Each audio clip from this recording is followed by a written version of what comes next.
자, 우리가 전국 4공자, 전국 4군, 4공자라고 하고요.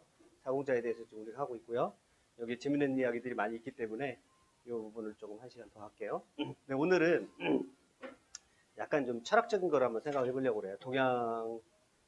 동양의 인간론에 대해서 철학적인 부분을 한번, 인간론의 철학적인 부분을 한번 생각을 해보고요. 여러분이 이제 여기 나오는 얘들을 조금 의문을 가지시고 한번 보시기 바래요. 의문을 가지시고, 그래서 마지막쯤 해서 제가 결론을 한번 내볼 텐데, 서양 사람하고 동양 사람하고 근본적인 사유의 차이가 분명히 있거든요. 서양 사람하고. 그러면 여기에 보면 우리가 이제 이걸 그냥 그런 일이 있었구나라고 받아들이면 그렇게 받아들일 수 있는데, 조금 의문을 가지고 왜 저게 가능할까? 왜 저런 행동들이 왜 가능하지? 라고 하는 그런 의문을 가지고 한번 바라보시면 조금 우리가 더 얻을 게 많이 있을 것 같아요. 그래서 좀 오늘은 그런 인간론적인, 그러면 우리나라가 이제 우리나라하고 중국 사람하고 결정적인 차이가 뭘까? 제가 중국을 다니면서 꽤 많이 다녔거든요. 중국만 한 23번, 제가 여권에 보니까 한 23번 찍혀 있더라고요. 23번 가서 여러 사람 만나보면서 자꾸 질문을 던졌어요. 이런 중국 사람들이 이런 행동에 대해서 저는 이제 조금 제가 이해가 안 되는 부분들이 많이 있어서 질문을 많이 던져봤는데도 거기 오래 사신 분도 잘 말씀 못 하시더라고요. 그런데 그렇게 하다가 제가 이제 고전을 보면서 조금 알게 됐어요. 중국 사람들의 특유의 사유 방식, 또 중국 사람들이 관시라고 그러잖아요. 우리가 관시, 관계를 중요시 하는데 관시가 뿌리가 뭘까? 관시의 뿌리가 뭘까라고 하는 게 이제 저는 늘 궁금했었거든요. 그런 부분을 중국 다니면서도 누가 시원하게 대답을 해주지 않고, 아무리 책을 봐도 그게 잘 풀려지지도 않고, 그러다가 이제 이 고전을 하면서 철학을 하면서 동양 철학을 하면서 좀 많이 해결이 됐고, 그래서 오늘은 이제 그 부분을 중점적으로 여러분과 같이 한번 나누고 싶어요. 인간론에 대해서. 그러면 이제 특별히 우리나라 사람들이 없는 중국만의 독특한 사유 방식이 있거든요. 우리나라 사람들하고 중국 사람들하고요, 제가 봐서는 근원적인 사유가 있어요. 우리는 누구의 영향을 많이 받으냐면 아무래도 공자님의 영향을 많이 받잖아요. 그래서 모든 것이 공자적인 사유 방식을 많이 한다고요. 그래서 육아적인 사고 방식을 많이 해요. 그래서 당위의 세계, 마땅히 해야 되고 이런 세계잖아요. 근데 중국은 요즘에는 이제 사람이 사는 곳에서는 다 이제 원리가 똑같으니까. 근데 이제 중국은 유독 좀 그게 강하다 그러잖아요. 관시가. 그래서 관시가 강해가지고 중국에서 사업을 하려면 실제로 그래요. 실제로 한 사람 딱 친구를 이제 저희도 중국에서 이제 유학 사업도 하고 했었잖아요. 근데 딱 한 사람을 사귀어 놓으면 일사천리로 뚫립니다. 진짜로. 제가 경험을 해보니까.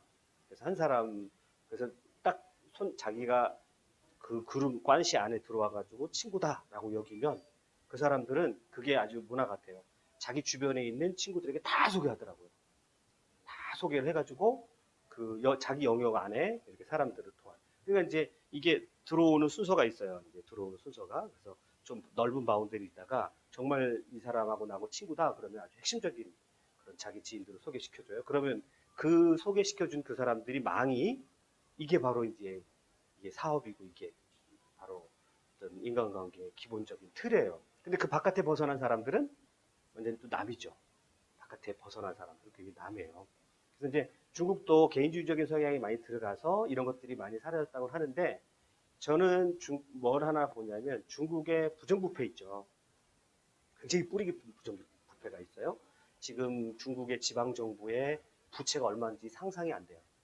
계산이 안 됩니다. 중국이 위험한 건, 어느 나라든지 위험한 건 부채 때문에 위험하거든요. 우리나라도 위험 요인이 가계부채잖아요. 이 가계부채가 잘못돼서 정말 관리 잘못해가지고 터져버리면 확 주저앉아 버리거든요. 중국은 주저앉을 가능성이 되게 많은 게 뭐냐면 부채를 계산을 못해요. 어느 정도 부채가 되는지, 특별히 지방 채권, 지방에 있는 부채들, 또 중앙정부의 그 부채도 실제 부채하고 그 사람들이 다 계산을 안 합니다. 실제로. 그러니까 그들이 통계를 믿을 수가 없어요. 그럼 믿을 수가 없으면 이제 경제가 거의 다 되고 이제 투자를 하거나 또는 어떤 생산적인 일을 할 때 망설여지는 거거든요. 그래서 우리나라 지금 기업들이 중국에서 다 빠져나오고 있죠. 중국에서 점차 이제 빠져나와가지고 동남아시아 이쪽으로 베트남이나 이쪽으로 많이 간다고요. 그게 왜 그러냐면 이제 그런 불안정성이 있어요. 근데 그런 불안정성을 투명하게 못 고치는 굉장히 중요한 요인이 중국 사람들이 가지고 있는 독특한 관심입니다. 제가 봤을 때 독특한 인간관계거든요. 그래서 인간관계를 되게 중요시하게 취급하는데 이 인간관계가 우리가 생각하는 보통 상식과 어떤 정의나 이런 거를 뛰어넘어요. 근데 그거를 어디서 우리가 발견할 수 있냐면 이제 이런 이야기들을 가만히 보면 법과 또는 질서 이런 걸 뛰어넘는 게 있거든요. 그 핵심이 바로 뭐냐면 협객입니다. 그 핵심이. 제가 그래서 신릉군 편 잠깐 올려놨었죠. 신릉군 편에서 올려놨을 때 신릉군이 이제 어떤 의미를 가지고 있냐면 이 사공자 중에 신릉군이거든요. 이 신릉군이 어떤 의미를 가지고 있냐면 협객의 원조예요. 협객의 원조예요. 을이죠. 협객하면 을이잖아요. 근데 협객은 어떤 의미를 가지고 있냐면 이제 폭력을 사용을 해요. 폭력을 사용하는데 나와 관계가 있는 사람들. 겉으로는 의라고 그래요. 의로움이라고 그래요. 이제 육아적인 어떤 도라든지 정의라든지 뭐 이런 걸 얘기하지만 실질적으로 여기는 이제 뭐를 중요시하냐면 나하고 관계망에 있는 사람들에 대해서 내가 도와주는 거. 근데 그냥 도와주는 게 아니라 칼을 써서 폭력을 써서 그런 방법을 써서 도와준다는 거죠. 그러면 고대 세계에서는 이게 이해가 돼요. 왜냐하면 법과 제도가 잘 갖춰져 있지 않기 때문에 어떤 한 사람의 억울한 사람이 당했을 때 어디 하소연할 데가 없거든요. 그걸 하소연해도 잘 들어주지도 않고 그리고 하소연을 한다 해도 또 기득권층이 딱 잡고 있기 때문에 그게 참 통하기가 어려운 일이잖아요. 뭐 어느 나라나 정도의 차이가 있지만 중국 특별히 그게 더 심하잖아요. 그러니까 이제 그런 협객이 필요해요. 그 고대 사람들이 살아갈 때 협객이 나오면 시원한 느낌이 들거든요. 그러니까 우리가 이제 신릉군에서 협객이 어디로 넘어갔냐면 이제 형가에게 넘어가요. 형가에게 갔던 그 형가가 누군지 아시죠? 자기결전에 나오는 형가. 그 형가에게서 또 어디로 가냐면 이제 고조로 가거든요. 유방한테. 유방이 신릉군을 굉장히 좋아해요. 그래서 지나가다가 여기 신릉군 사당이 있었지. 그리고 돌아서 가지고 다시 사당에 와서 제사를 드리는 그 정도로 유방은 어떤 마인드를 가지고 있는 사람이냐면 협객 마인드를 가지고 있는 사람이에요. 협객 마인드를. 그럼 협객이라는 이 말 자체가 관시가 전제되어 있죠. 관시가 전제되어 있는 거예요. 이게 관계가 전제되어 있는 그런 말인 거죠. 그래서 그러면 이거를 이제 우리가 조금 철학적인 사유를 오늘은 요 관계에 대해서 철학적인 사유를 좀 해보면 이제 우리가 오늘 우리에게 어떻게 이제 그 도전을 할 수 있는지 우리를 어떻게 또 우리 좌표를 한번 살펴볼 수가 있거든요. 독립한 후에 이제 독립한 후에 계속 역사 발전이 이루어졌잖아요. 역사 발전이 이루어지면서 우리나라 역사는 저는 상당히 긍정적으로 봅니다. 왜냐하면 그런 민주주의 원리가 그리고 민초들이 끊임없이 혁명을 했거든요. 민초들의 끊임없는 혁명, 보는 관점에 따라서 이제 다를 수 있지만 제가 입장에서 보면 민초들이 끊임없는 혁명의 결과가 끊임없이 혁명이 있었단 말이에요. 그랬을 때 그 혁명의 의식이 여러분의 머릿속에 어떻게 남아있을까요? 이게 중요하겠죠. 이거를 여러분이 아셔야 내 자식들과 내 후손들에게 우리나라의 어떤 흘러가는 어떤 인간에 대한 흐름들을 정의 내릴 수가 있고 전해줄 수가 있거든요. 과연 그런 끊임없는 4.19 혁명, 뭐 계속해서 어떤 혁명들이 있었어요. 민초들에게서 유발된 그런 혁명들이 있었는데 그게 어떻게 보면 끊임없이 그게 분출해가지고 권력자들을 부정한 권력자들을 몰아내고 이러는 과정이었어요. 우리나라 역사가 근대 100년의 역사가 그게 이제 3.1운동부터 시작된다면 3.1운동 때부터 시작이 된다면 3.1운동 우리가 100주년을 맞아서 그걸 본다면 그때부터 이미 시작이 되어지고 그때부터 이미 우리나라 사람들에게는 민국, 리퍼블릭이라는 개념이 우리나라 사람들에게 점차 들어가면서 지금은 리퍼블릭이 여러분과 제 머릿속에 전제되어 있단 말이에요. 그럼 이게 뭘까? 이게 뭘까라고 하는 거죠. 그리고 이걸 어떻게 개성시켜야 되고 이걸 어떻게 우리가 발전시켜야 되느냐. 우리나라에는 협객의 마인드는 없습니다. 중국 사람하고 우리나라 사람들하고 결정적인 차이를 가르는 일이에요. 제가 인문학을 하면서 이걸 깨달았어요. 중국 사람들의 행동이 제가 이해가 되질 않아서 그리고 저들의 삶의 방식 그리고 이 협객 마인드를 알게 되면 시진핑을 알게 됩니다. 사실은 그들이 공자를 말해도 그들의 기본적인 것은 법가하고 협객입니다. 이 법가는 또 협객을 싫어하거든요. 왜냐하면 이제 법관은 통제를 해야 되니까 굉장히 자유롭죠. 그래서 일부러 사마천이 형가가 술을 마시고 방향무인하는 막 그리고 옆에 사람이 있으나 없으나 막뭐 술을 마시고 떠들고 그 다음에 막 둘이 붙잡고 고점리하고 울고 막 이런단 말이에요. 그거는 이제 사마천이 뭘 묘사하고 싶은 거냐면 그렇게 자유로운 사람이거든요. 이 협객은 기본적으로 이렇게 자유로운 마음을 가지고 있어요. 어떤 형식과 이런 제도에 얽매이지 않고 그 다음에 협객은 적어도 나의 이익에 매여 있지는 않아요. 나의 이익에 매여 있지 않아요. 그러니까 이건 매력적인 부분이에요. 협객이라는 게. 근데 협객이 잘못 들으면 어떻게 되냐면 관계에 묶여버리죠. 어떤 큰 대의 명분보다도 관계에 묶여버리면 사사로운 복수가 되버리죠. 그러니까 이게 정말 큰 뜻을 가지고 형가처럼 진시황이라고 하는 거대한 그런 폭력 앞에서 개인의 자유를 주장하거나 또는 그 폭력에 저항하는 민중의 마음을 대표하는 그런 사람으로서 대의 명분을 가진 협객이 될 수도 있지만 개인적인 관계 때문에 내가 아무 상관없는 사람을 죽이거든요. 나하고 아무 상관없는 사람도 죽이거든요. 그러면 이게 뭐냐 이거죠. 이 관계의 힘이 개인보다 크잖아요. 지금 이 자객열전이라든지 또 나중에 이제 유협열전에 또 협객들을 따로 모아놨어요. 사마천이. 그러니까 우리가 사마천의 사기를 통해서 알 수 있는 것은 중국 사람들에게 굉장히 영향이 실질적으로 민간에 영향을 많이 간 것이 협객이다. 오히려 공자나 맹자나 이런 사람들보다. 그래서 우리가 그것을 우리가 살펴보자는 거예요, 오늘.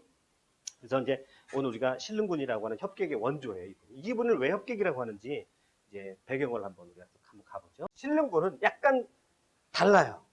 기질이 약간 다른데 이 사람은 쉽게 말하면 인재들을 찾아가는 스타일이에요. 평원군은 인재들이 찾아온 인재들을 잘 대접하는 그런 스타일이라면 그리고 자기 자신도 선비라고 한다면 이 사람은 자기가 선비는 아니지만 자기도 선비지만 그러나 자기 몸을 한껏 낮춰가지고 선비들을 찾아다닙니다. 그래서 뭐라고 얘기하냐면 사람 때문에 어질고 선비들에게 예의로 대우했다. 선비가 어질든 그렇지 않든 구별하지 않고 누구에게나 겸손하게 예를 갖춘다. 그래서 이 사람을 겸손의 아이콘 이렇게 얘기해요. 그래서 자기가 부귀하다고 교만하게 구는 일이 없다. 그러니까 선비들이 평원군 같은 경우는 자기에게 찾아온 선비들을 잘 대접한 사람들이라면 이 사람은 인재들을 향해서 찾아다녔는데 신분고와 그런 걸 따지지 않고 능력 있는 사람들을 자기가 선비들을 일부러 찾아다녔다.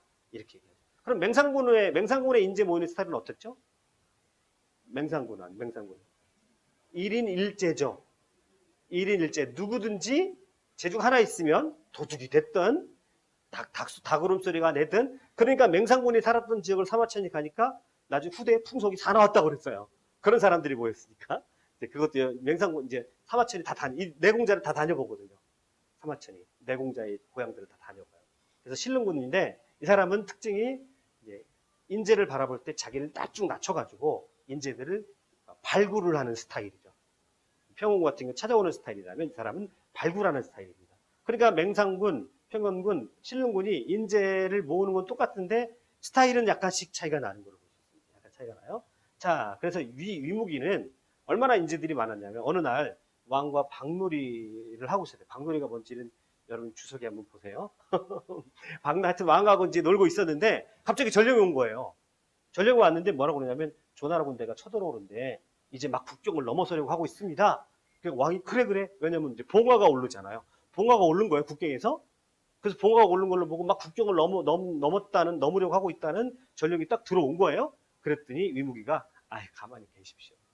조나라 왕은 사냥하는 것뿐 침략하려는 것이 아닙니다. 라고 그렇게 왕을 안심시켜요. 그래서 왕은 그래도 불안하잖아요. 나중에 알고 보니까 진짜 이 조나라 왕이 국경을 넘으려고 하는 게 아니라 사냥하러 왔다가 그냥 잠시 국경을 넘었던 거죠. 그러니까 어떻게 알았냐 그랬더니 우리나라에는 제 밑에 식객 중에는 위나라에 대해서 조정의 연줄을 닿아서 바로바로 조나라에 바로바로 연락이 오는 그런 사람이 있습니다. 요게 이제 사실은 스파이인데 요게 아까 제가 지난 시간에 얘기했듯이 이 사공자 스타일은 정보력이라고 그랬죠. 많은 3,000명이나 되는 사람들을 왜 모았냐 하면 각 나라에 다 있단 말이에요. 각 지역에 이 사람들이. 그러니까 그 지역에 있는 사람들이 다 모이는 거죠. 다 모이기 때문에 각 지역에 있는 정보를 누구보다도 잘 알아요. 지금 같으면야 뭐 인터넷도 있고 뭐 정보를 취할 수 있는 수단이 너무나 많이 있으니까 상관없겠지만 그 당대에는 이 정보력이라는 게 다 걸어서 말 타고 전달돼야 되는 그런 일인데 이런 역할을 했다는 거죠. 여기서 우리가 이제 알 수가 있는 거죠. 아무튼 이 위무기는 똑같은 그런 어떤 사람들을 모았어도 굉장히 정보에 능통했던 사람이고, 그 다음에 이제 후영과 주애라는 사람이 되게 유명한데, 제가 후영하고 주애는 이미지를 찾으려고 해도 아무리 찾아도 없어서 그냥 아무거나 가졌어요. 후영은 문직이에요. 70 노인에다가 문직이에요. 후영이. 그 다음에 이 주애는 백정입니다. 백정이에요. 또 백정 출신의 자객 혹시 생각나세요? 백정 출신의 자객. 제가 그거 말씀 안 드리는 전제죠. 전제가 백정 출신이죠.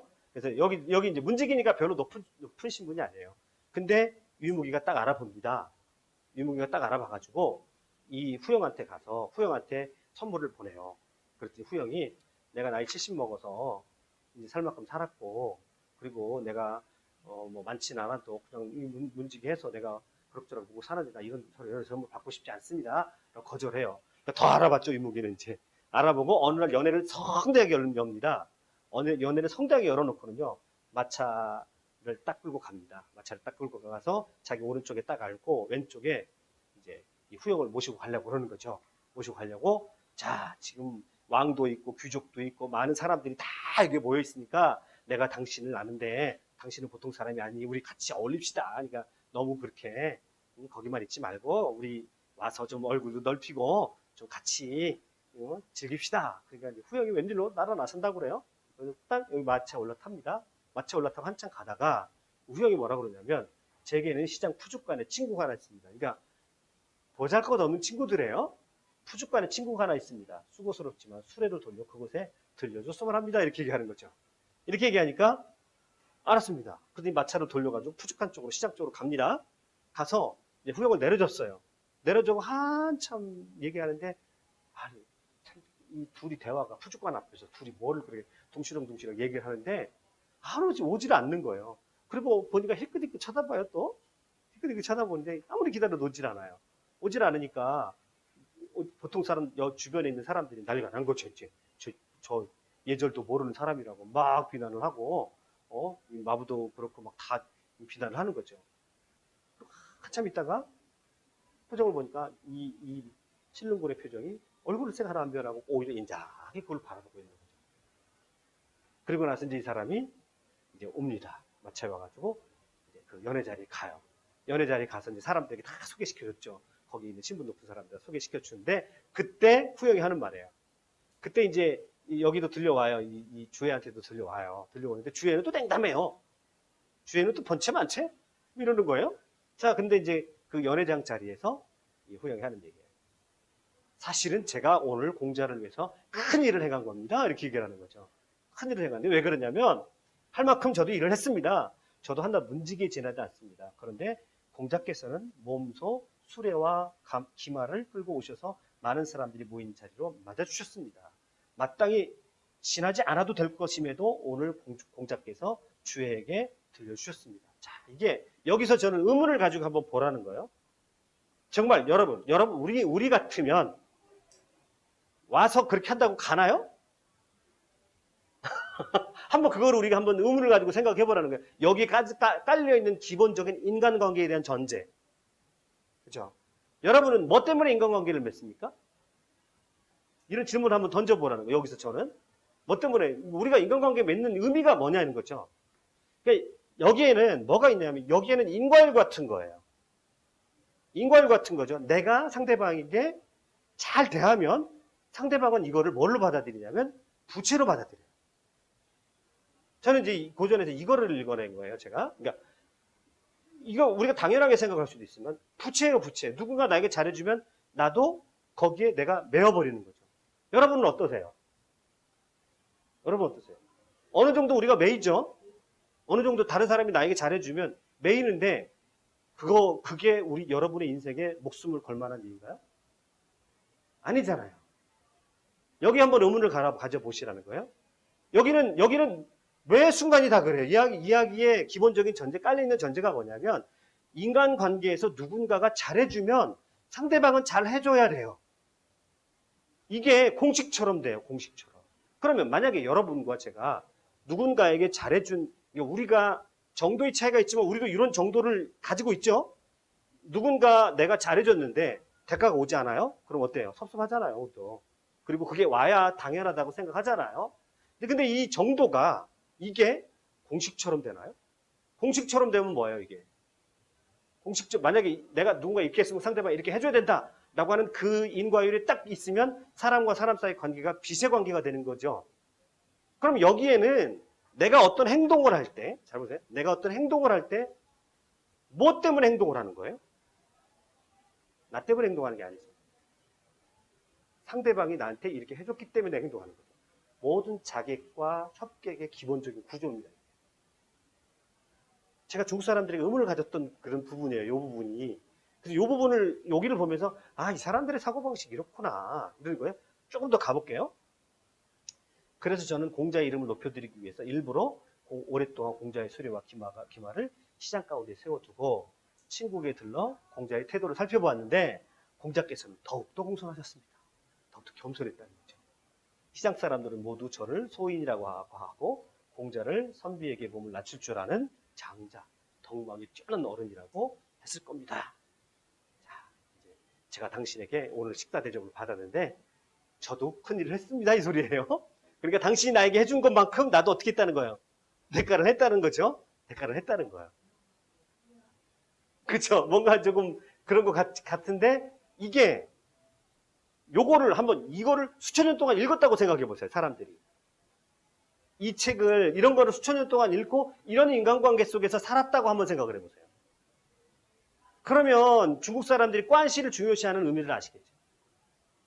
중국의 관시가 어디서 나왔는지 아실 거예요. 그러면 이제 저는 좀 철학적으로 들어가면 그러면 그 사람들의 심리 상태는 뭘까? 그 사람들의 내면은 어떤 걸까라고 하는 거를 저는 아주 그런 쪽으로 주목을 좀 해보고자 하는 거예요. 자, 보세요. 한단성이 포위됐어요. 이제 동일한 사건이에요. 한단성이 포위된 사건이에요. 이때 이제 위무기한테 이제 평원군이 막 연락을 넣죠. 천함! 쉽게 말하면 천함! 지금, 한마디로 뭐라고 얘기하면 나중에 말이 안 되니까 누나가 불쌍하지도 않은 거 이렇게 얘기해요. 누나가 불쌍하지도 않은 거 이렇게 얘기를 해요. 그래서 이제 그쪽에서 지원군 요청이 오니까 위나라 장군 진비에게 10만의 지원군을 왕이 보냅니다. 그런데 왕이 광해군이에요. 광해군이 우리나라 군사를 저쪽에 보내면서 야 중간에 싸우는 청만회 그랬잖아요.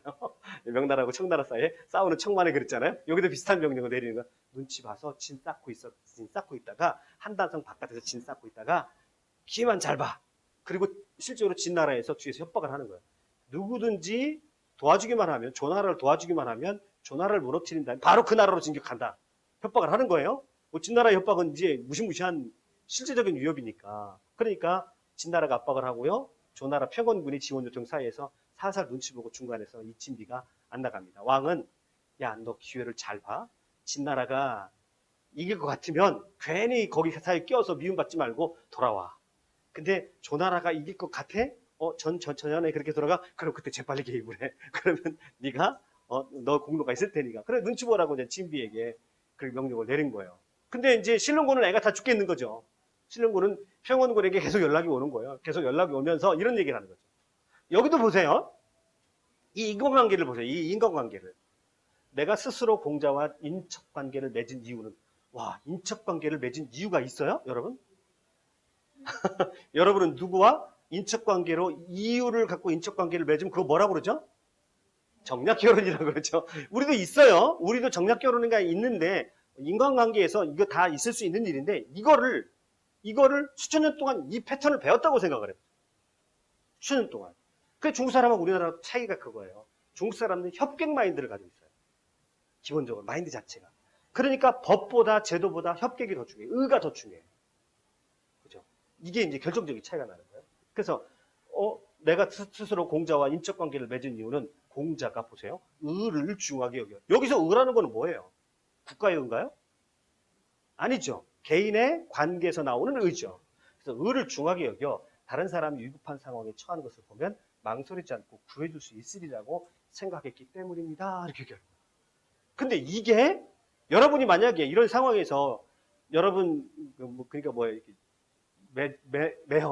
매형이 연락이 와가지고 자영이 연락이 와가지고 너 그럴 수 있냐라고 하면 여러분 어떻게 하실 거예요? 아니 그거는 그거고 여기 상황은 다른 거잖아요. 이게 이제 보통의 사람들의 그러면 중국 사람들이 요 입장에서 그거 보면 진짜 그 사람 나쁜 사람이에요. 반응 안 하는 사람, 진짜 나쁜 사람이에요. 이게 이제 협객 마인드, 핵심이 여기 들어가 있는 거예요. 자, 지금 한다는 함락 직전에 놓여 있는데 위나라의 구원병은 오지 않고 있습니다. 이렇게 하고도 공자가 다른 사람의 어려움을 보고 구해줄 수 있는 인물이라고 할 수 있겠습니까? 근본적으로 또 찔러대요. 또 공자께서는 나를 업신여겨 진나라에 항복하도록 내버려 두고 있는데 공자의 누이가 가엾지도 않습니까? 그 정도예요. 독특한 사고방식입니다. 이거는 누구라도 가질 법한 그리고 어떤 상황에서는 이렇게 될 수 있어요. 이런 말 할 수 있어요. 그런데 모든 인간관계의 바탕에 이게 흐른다고 한번 생각을 해보세요.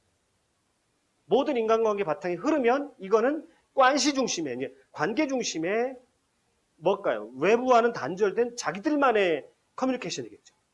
자기들만의 커뮤니케이션. 그러니까 중국 사람들이 관시가요. 중국의 관시를 연구한 사람들의 그거를 보면 이 중국 사람들의 관계가 몇 단계예요. 바깥에 있는 사람은 그저 그냥 얘기하는 단계요. 조금 더 하면 문 열어주는 게 달라요. 조금 열어줘요. 조금 더 하다가 핵심에 딱 들어가잖아요. 그러면 그제서야 자기의 핵심 인재풀을 관계망을 보여줘요. 우리 사모님하고 이제 중국 사람들이 사업을 할 때 아는 사람이 있어요. 근데 서로 신뢰관계가 딱 되니까 아니 우리나라 사람들 입장에서는 부담스러웠잖아요. 왜냐하면 괜히 갔는데 자기 친구들이라고 하지고 막 엄청나게 좋은 음식을 먹이고 막 다 그런단 말이에요. 그 관계망 안에 들어왔다는 거예요. 관계망 안에 들어왔다. 이런 정신이 중국 사람들에게 있다는 거예요. 강하게 자리 잡고 있다는 거예요. 그러니까 우리나라 같은 경우도 이게 개개인의 사람에 따라서 충분히 있을 수 있는 일이에요. 있을 수 있는 일인데 이게 유독 강하게 자리 잡고 있다. 그래서 저는 중국 사람들의 마인드를 지배하는 것은 공자가 아니라 노자도 아니고 그거는 이제 철학을 하면서 이제 나오는 얘기들이고 실제적으로 민중들의 마음을 잡고 있는 것은 이 협객 마인드하고 합리자적인 법가적인 마인드.